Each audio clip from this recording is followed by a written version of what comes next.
everyone. So today I'm going to be doing a little how-to video and giving you some tips on using the Marcel curling iron.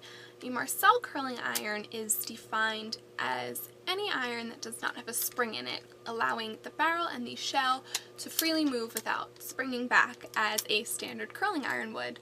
The curling iron I'm using today is the Hot Tools curling iron. I don't remember the size, but I got this in my kit when I attended cosmetology school, and I have really loved the Hot Tools line ever since. They work really well, and I just really like the result that you get.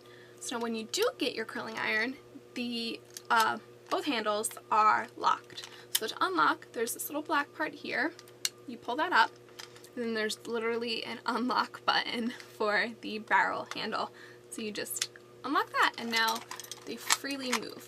So to get used to having a curling iron like this in your hand and, you know, manipulating it, I suggest literally spinning it around in your hand for a little.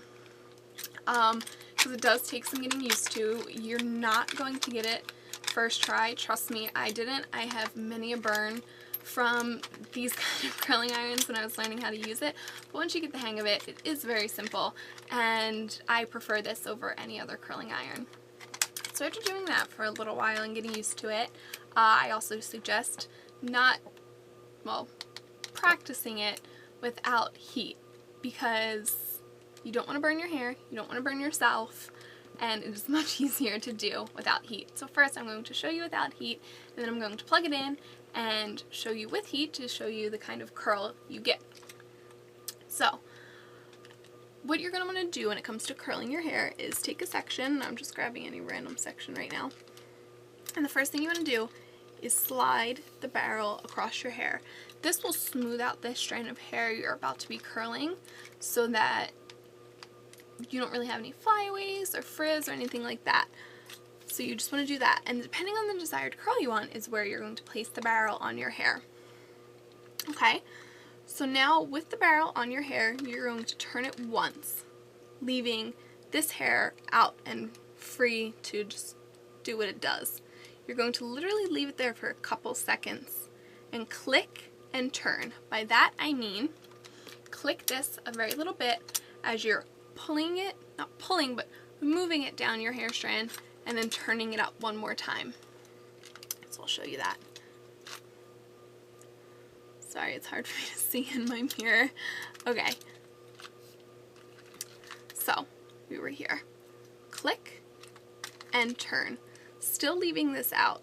Okay, and then click and turn and click and turn. And you're going to want to do that until the ends of your hair are completely in the iron. So I'll show you one more time because that one was a little terrible. I'm sorry. And I do have layers, so I do get flyaways and things like that. I don't know why I'm doing that. It's not even on.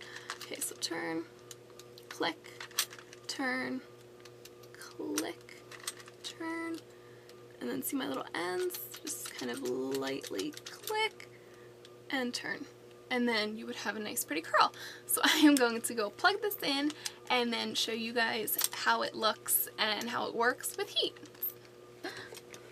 So I know I look a little ridiculous right now, but I just left the one strand that I'm going to be curling out to show you guys and clip the rest back. So when it comes to having the heat on your iron, because I do have dark, thick, healthier hair with my heat protector in, I can normally get away with using anywhere between 6 and 8. The higher the heat, obviously, the more damage it's going to do to your hair. So if you are, you know, blonde or thin hair, or you dye your hair or bleach your hair a lot, then I definitely suggest not going past 5 at most. And a way to kind of test it, I'm looking for my tissues, but I don't remember where I put them. I had them next to me, but you take a tissue and you stick it in and clamp it down and then undo it, and if it's brown, it means it's too damn hot. So turn it down a little. So now time to curl with heat. Okay, so now we're going to do like we did before. Down your hair shaft you go. And you can tell it kind of straightens it out a little.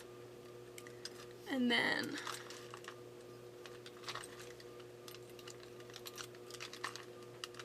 and hold it there for a couple seconds. And ta-da! You now have a curl. So I will show you another section of hair.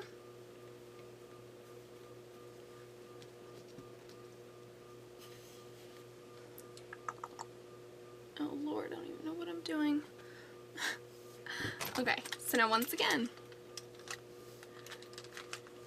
Oh, that one got a little messed up because I can't see what I'm doing. Okay, here we go.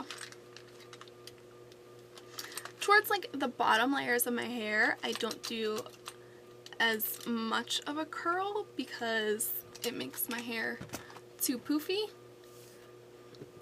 And now there you are. Your hair is beginning to curl and look wonderful.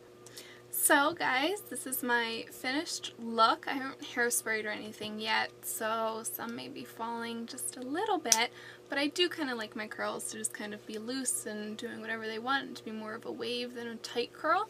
If you do want a tight curl, I suggest tons of hairspray, and to get close to your scalp, to place a hard plastic comb between your scalp and your curling iron to save from burning yourself.